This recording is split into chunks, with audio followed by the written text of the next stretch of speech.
Hello, welcome to the eVenture Family Channel. So today we are going to be checking out the latest Rivian vehicle software update here in our Gen 1 R1S. So there are a couple of differences between the two generations, but we'll go over all of that together. And I know that we are a little bit late here. It's already the New Year, so Happy New Year. But we were away and traveling, and we seem to have gotten this update quite late. So even though this is the holiday update, we're just getting it now. So we'll take a look at this. I'll show you all of the improvements that come with this, and there's some pretty massive new features, functionality, and improvements here. So we're going to break all of it down. I'll show all of it to you here, and let's go for an adventure.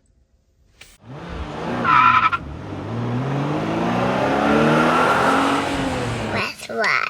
All right, so as you can see, we are here on version 2024.47.01, which is the holiday update for Rivian vehicles. So there are several different updates here. First of all, we've got a new jingle bell sound for lock and unlock when you get in and out of the vehicle, which is cool. I love that Rivian is giving you, more and more customizability with this. It'd be cool if you could add your own sounds like Tesla added I guess earlier this year, where you can put a music file on a USB drive and basically load that as your sound. But it is cool that we're at least getting some different customizable ones here. And then we've got twinkling lights on the front and rear light bars with the vehicle. On the Generation 2 R1s, you get actually different lights and stuff. But here in the Gen 1, we don't really have that option. So we just get a little green light that kind of goes. So that's cool. And then there's some things in snow mode that I'll show. Then one of the biggest things here is that we've got Google Cast and YouTube now available in here. So YouTube is a fully built-in native app and allows us to watch that while we are sitting and parked and connected to either Wi-Fi or Connect Plus. And then Google Cast allows us to actually cast things from our phone to the vehicle while in park. So pretty cool for those. For now, we have a preview where you don't need the Connect Plus package for it, but eventually you will need it. So more and more reasons, I guess, to add that additional monthly subscription, which is about $10 a month. If you do that, we still are not, and we're just using the hotspot all the time, and it's been great for us. But if you want a little bit more ease of use, it can be worth it to add in that monthly subscription. I just added an automation through the Shortcuts app on my iPhone that automatically turns on the hotspot whenever it connects to the vehicle and shuts it off when we get out. And that's worked great, but your mileage may vary. So then we've also got SiriusXM, which I love because since we got our Equinox EV, we have been really enjoying Sirius again, and the stations on there are awesome. So I know that there are a lot of people really excited for this one, including me, and I'll show you how that one works. And so you do need either cell or Wi-Fi connectivity for that. It is not satellite. There's no hardware in this vehicle to have satellite, so you do lose some of the benefits of being able to get Sirius anywhere, even if you're outside of cell phone range or something. But it does tether here. And one thing I've noticed is that you actually need an additional subscription for it, vehicle by vehicle, which I didn't totally realize. I thought when we signed up for the subscription in our Equinox, it would allow us more than one vehicle, but it does seem to be tied to an individual vehicle. It seems like it's a little bit cheaper to add a second vehicle on, but still it's a lot. And not sure if we're going to continue that, but the nice thing is you get 30-day free trial here to test it out. Then we've also got some improvements to driver assistance here. It'll show when it's slowing down on purpose because of curves or other reasons in the highway assist here. Seat climate icon, so it shows you. Oh yeah, so there's an automatic thing here now so it's cold right now, so this is automatically going to go to heat. But if it were warmer outside, this might actually show the fan one, which would be the default when I turn that on. That is all based off of outside temperature, and then. You can just see a bunch of little improvements here to some of the different drive modes and just bug fixes. There's a major one for the Audible app that I know they've been working hard on, where the last heard position was not correctly updating across different devices. And yeah, some settings that stay on when you get in and out of the vehicle. And now... Okay, when you activate Gear Guard, it uses high voltage battery more often to improve 12-volt battery health. That's pretty cool. So little stuff here that, just will help with ease of use and I guess vehicle longevity here. So nice that you always get some bug fixes and improvements here too. All right, so let's check out some of the main improvements here. All right, so first off, and maybe one of the, I don't know if this is the most release exciting, but you've got a couple of little holiday things here now when you go to snow mode. So you got yourself a snowman and some little Christmas lights here. And of course, as always, you can move that around if you want. No real changes to like any of the other displays here. Still same thing here. So unlike the Halloween one where all of the drive modes had little unique customizations, for the holidays, we just get the snow mode ones.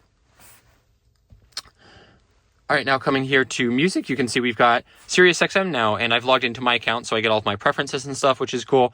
So that you don't need a subscription for. If you just want to like save your favorite stations and your preferences and stuff, that will, as long as you're logged in, connect across the different vehicles. But if you want your subscription here, you can see we're on our Platinum trial 30-day subscription, and after that we would have to subscribe at $5 a month for 12 months. Now, if I were you, I would wait, because Sirius tends to do like some pretty heavy discounts on lengthy subscriptions the longer that you wait. So for the Equinox right now, I think I'm paying like, I want to say it was $10 for the entire year or something like that. We'll see if I continue with it after that, but yeah, nice. Although I definitely do wish that this were like a single subscription, because doing this for multiple vehicles could, add up. If you're doing two plans at $5 a month, that's $10. I guess that's not that different than what you pay for like, Spotify or something, actually a little bit less, but still adds up. And I don't know if you totally need that, but I do love the different stations that they've got here. So, some of my favorites, this hasn't like totally synced yet, but, I guess, things I like the most are Pop Rocks, what else do we like? The Alt Nation, Lithium, all of the alt rock stuff is my favorite here for sure. And this does sound really good. And then you've also got the ability here to do like Pandora through here. You can see, where'd that go? Pandora stations. And you can even do like artist stations in here too. So really nice integration here, and I love the way that they've done this. This is like following, kind of the same UI patterns as all of the other music apps in here, but this is just super easy to use when you're driving, nice big icons and easy touch points and everything. So I think this is really well done. Yeah, no other ones there, but now that we're getting more and more options, you can actually customize this, and here we can, I guess we're at the maximum here. So what do we not need? I don't know, we don't use Spotify that much. Let's move that out. Keep Bluetooth over here.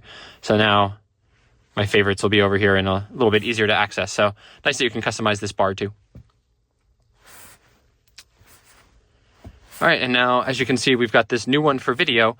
And so we've got Google Cast here.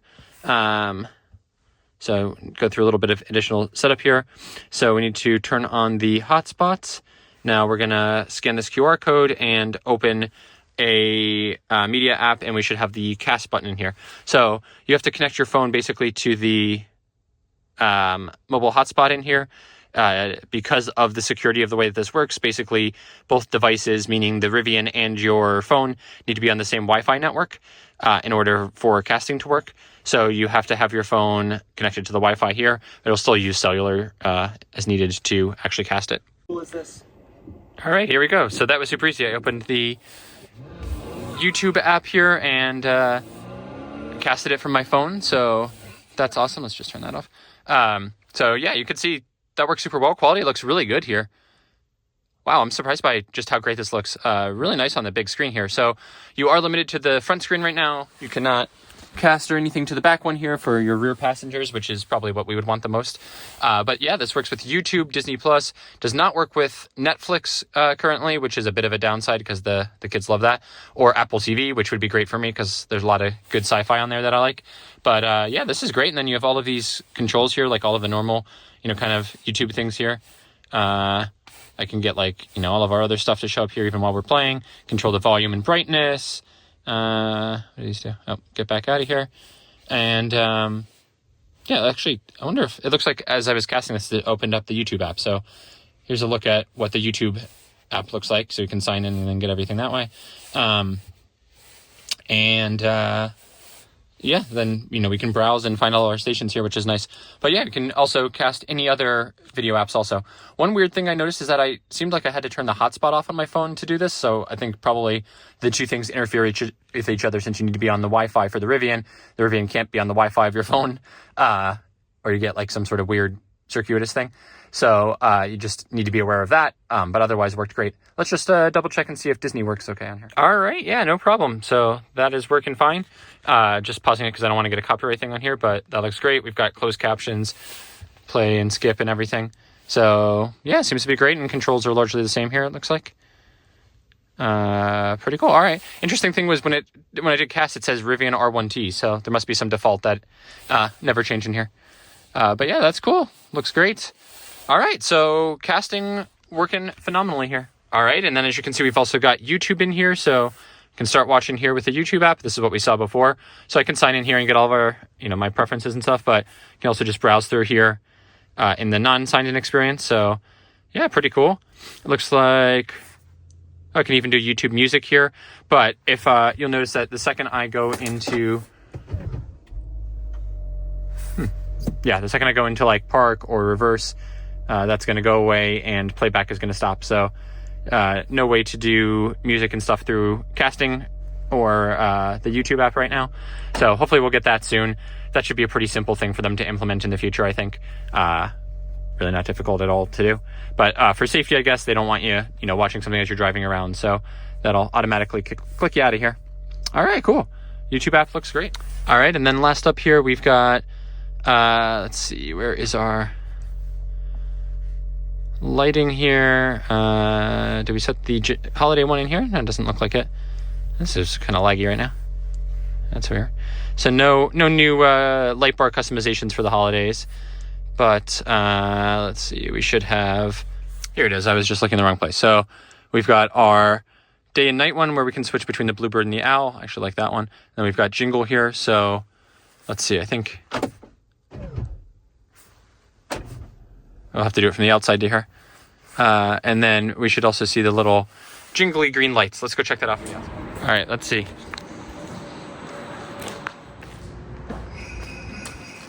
There we go. All right, so nice jingle bells. And what about when we get closer now?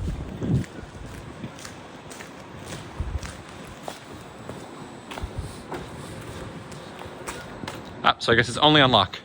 All right, let's check out the back too. I don't remember having. Oh yes, there we go. All right, so yeah, on the Gen 1 vehicle, it doesn't have the hardware for a whole lot of different lighting changes here, but you can see you get the little green light flashing, so that's a little bit fun. I'm gonna turn that off already though, because it doesn't feel right to have in January. But that'll be a limited time thing, and you do at least get to keep the owl and bluebird permanently now, which is nice. All right, so that is all of the new feature and functionality that come with this latest software update. So yet again, I just love how much stuff Rivian is packing into all of these updates. So before the end of the year, they managed to cram in a bunch of things that we've been waiting for most of the year with, especially like SiriusXM was announced, I think, over a year ago now. We've been waiting and waiting, so that's great to see, and they've done a really solid job with it. There's also some little bug fixes to some of the apps, so they're not only focused on just adding new things, but they're also supporting and improving the things that are there. So that's great too. And then I just love that they give you some of these little fun things like the jingle and the lighting stuff for the holidays also. So it's always a little bit of a sense of fun and spirit of whimsy, I guess, in these updates too, which is cool. But yeah, this vehicle, we've had for over a year now, and it just keeps getting better and better. If you're interested in how it is held up over the year, I've got a video for that posted, so go check that out. And then, yeah, we're still loving this. It's absolutely our go-to, and we're using it all the time. We've got some big trips planned for it, including some ski trips up to Vermont to test out some of how the charging infrastructure has improved and adapted up there, especially with the Rivian Adventure Network growing so much now. For sure, we're going to go check out the new space in Queensbury, New York, which is open to all vehicles, not just Rivians now. It's got the latest chargers, and I've seen some stuff about it being an outpost, so I don't know if they've got the building and stuff like they do at Yosemite and Joshua Tree there too, but we're definitely going to check that out, so make sure you're subscribed so you don't miss that. And definitely plan to go head out to Scranton in the Poconos, where I spent a lot of time growing up, where the Iona network has opened up one of their first sites, so that'll be super cool to check out too. So make sure you don't miss any of that. All right, well, with that, let me know what are some of your favorite things that are here in the Rivian now. Let me know what you're still anxiously awaiting and excited for. I'm pretty happy now that we've at least got some video playback in here, but I want them to add some additional apps here. But this is going to be a big thing for us on road trips now, where we can watch, Disney and YouTube, hopefully Netflix somewhat soon too. And it'd be great to be able to get casting of audio stuff in the vehicle too, just to kind of fill out the features where they don't have native apps built in yet. But this is just getting better and better for our family road trips, and can't wait to spend more time in it together.